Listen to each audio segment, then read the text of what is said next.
Welcome to Middle Earth Monday. This is the first video on a brand new channel here over at Mediocre Hobbies. I have enjoyed doing Middle Earth content on the channel before, on the main channel, but the problem is that the videos and views of that don't do particularly well. And unfortunately, that means that not only does it hurt that video, but it hurts any future video. So if I put out a big stonking kind of 40K video later in the week, because that first video didn't do so well, it will hurt the second one. So we thought we'd make the hard decision, and we actually split the channel into three. So now you have the main channel, Mediocre Hobbies. We'll be posting most things like Kill Team and 40K and anything like that will be on that main channel. And then we split off for Middle Earth Monday, which means every single Monday you will get a video from us based in the world of Middle Earth. And we will get Old World Wednesday. Every single Wednesday you will get a video based in the beautiful world of the Old World. So if those two things excite you, please do make sure you subscribe to both of those new channels.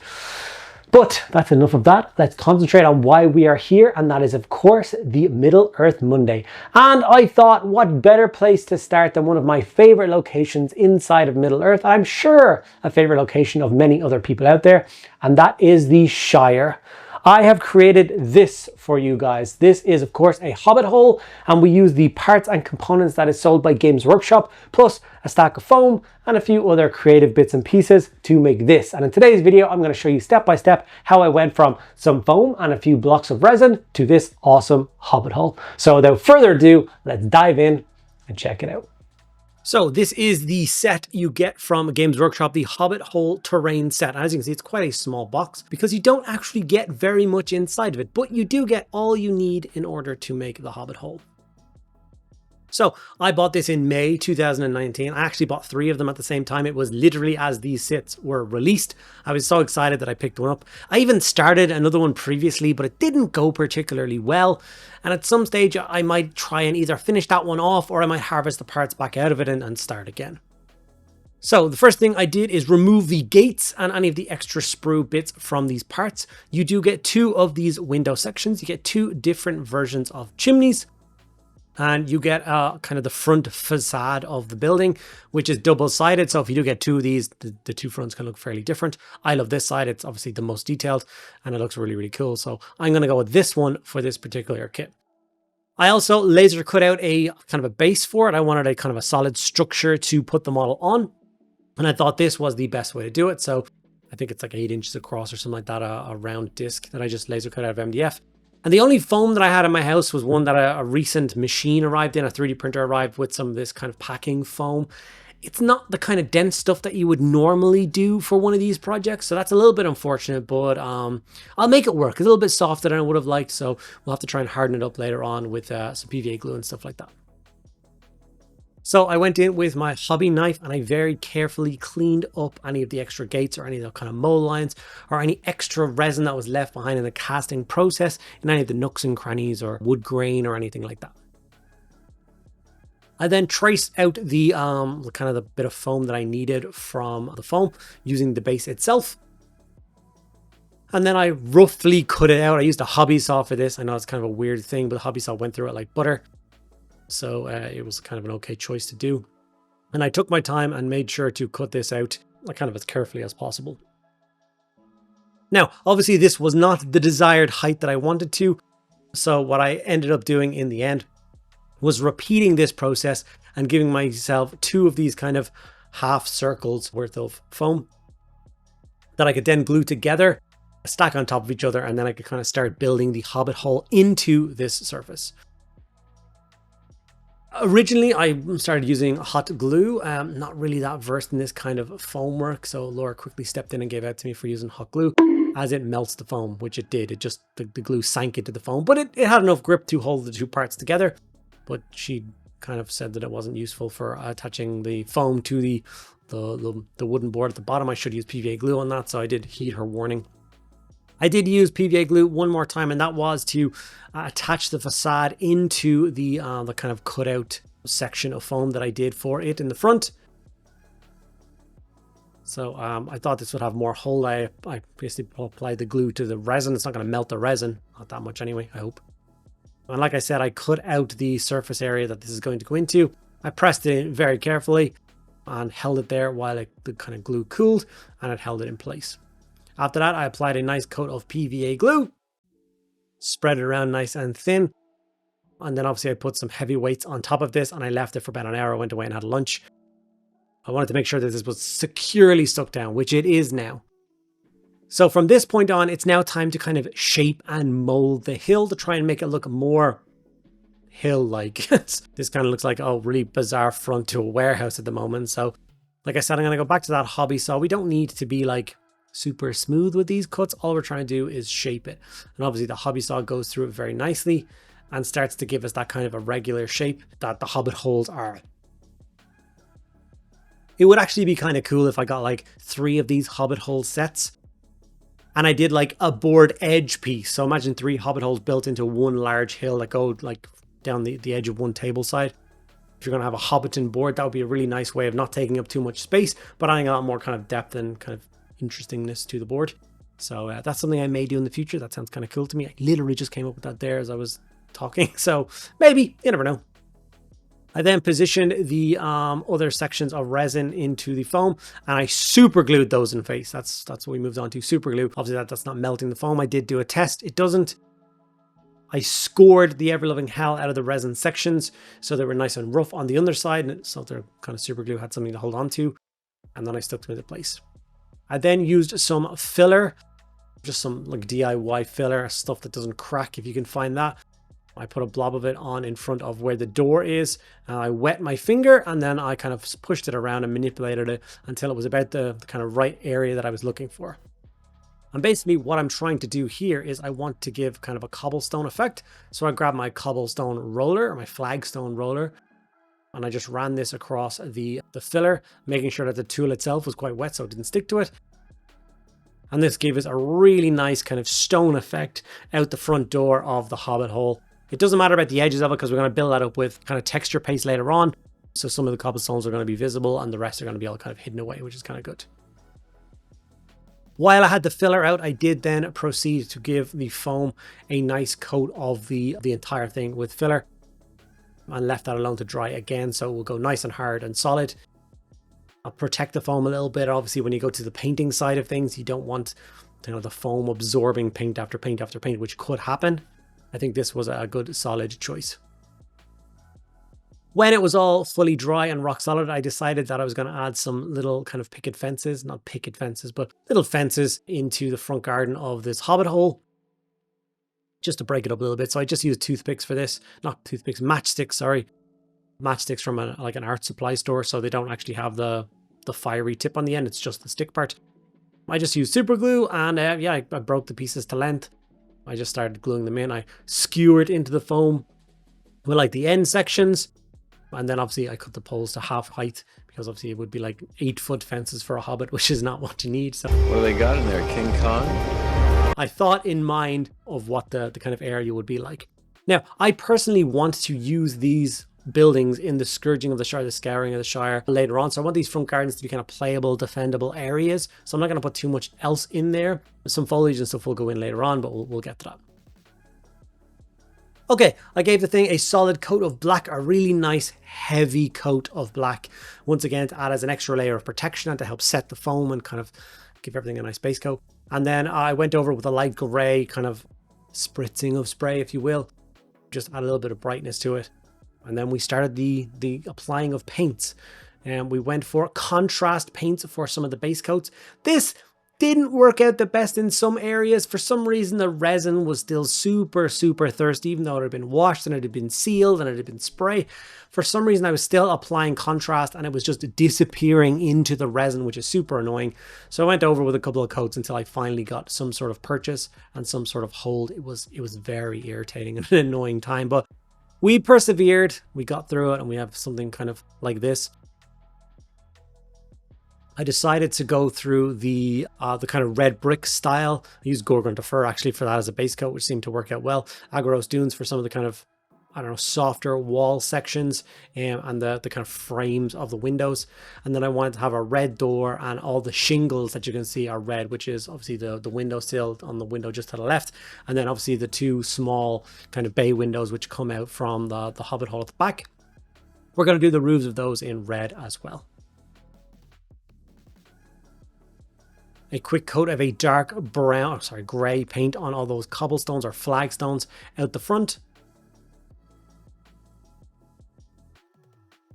And then we moved on to the textured paste. Now I could have used a dark earth texture paste, and I probably would have preferred to use a dark earth texture paste, but I use that a lot and I don't have a lot of it left. And it would have taken up every last bit of it. So I did have a big pot of wet ground, which is not particularly my cup of tea because it's basically dark earth. So it's the color that I wanted, but it's got a heavy gloss in it to make it look like wet mud when it's dry. But I got quite a lot of this left, so I decided, you know what, I'm going to use this. I'm going to apply this as a nice heavy coat all across the surface of the Hobbit hole, everywhere where I need it to be. And obviously it gives the desired effect, but as you can see, it looks quite shiny. So my solution for this was to wait for it to fully dry, fully cure to the touch. You can, rub your hand over it and you're not going to be left with brown paint. And then I grabbed some Max Matte Varnish from Green Stuff World. And I just airbrushed this over all of the brown. It wasn't going to do anything to any other section of the model, but it was going to knock that gloss right off of it, which is what I needed to do before I kind of continued anymore.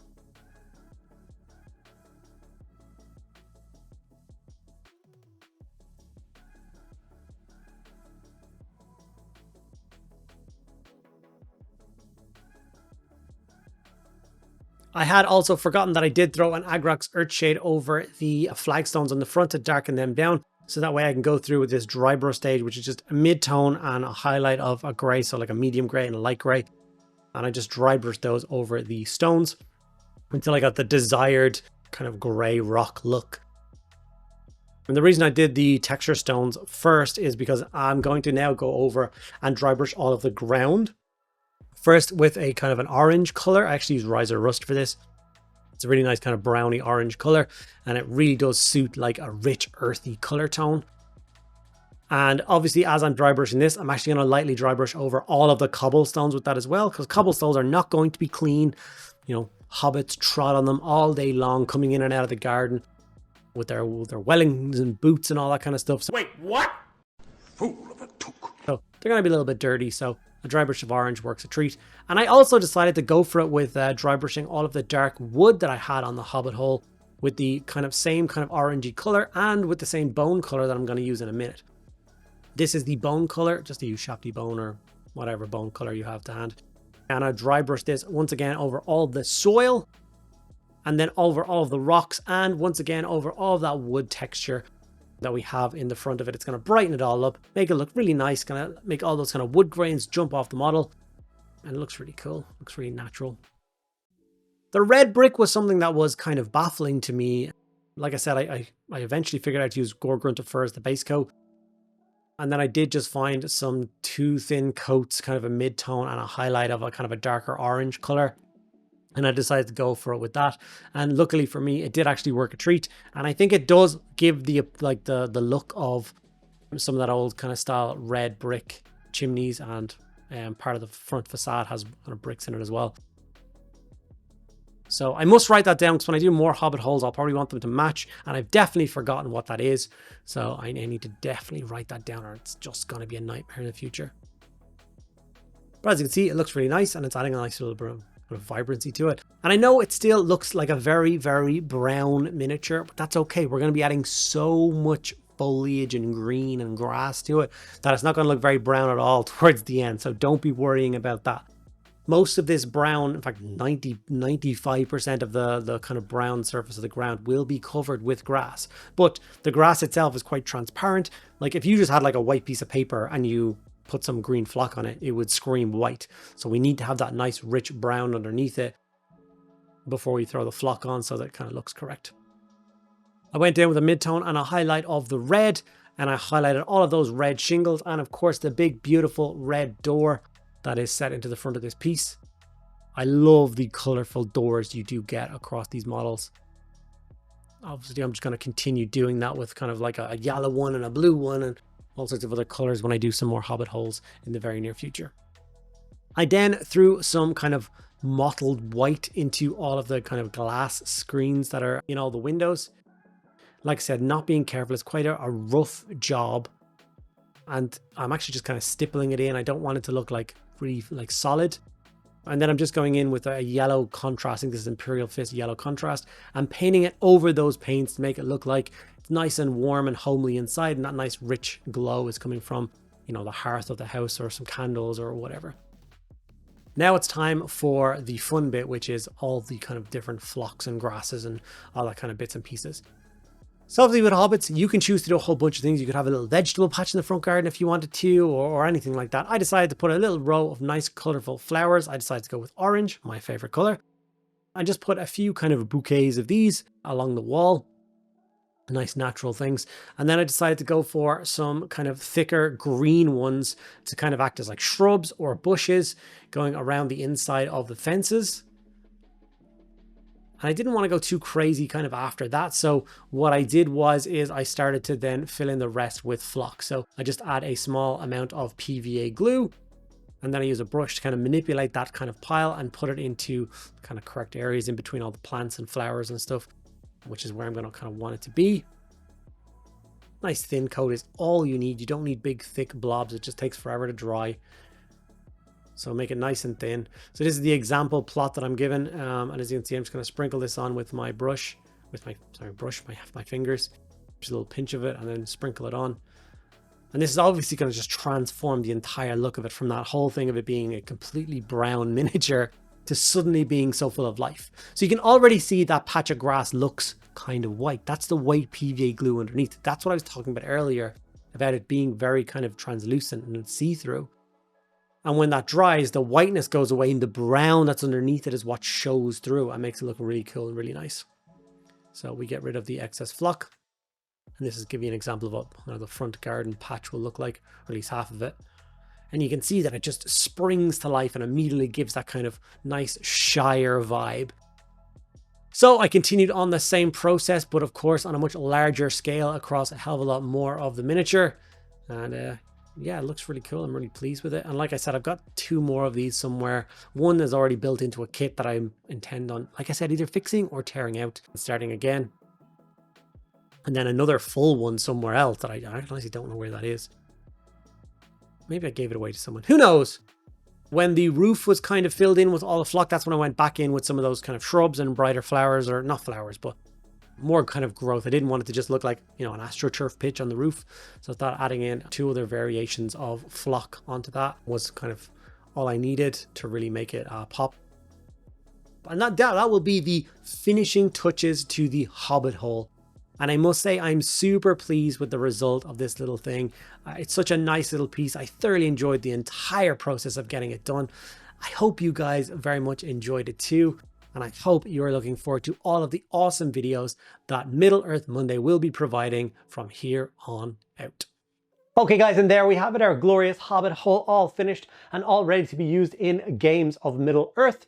My plan for this channel moving forward is to hopefully focus on the quest of the Ringbearer, or the journey of the Ringbearer. So we're going to start at the very beginning in the Shire with Bilbo and his party.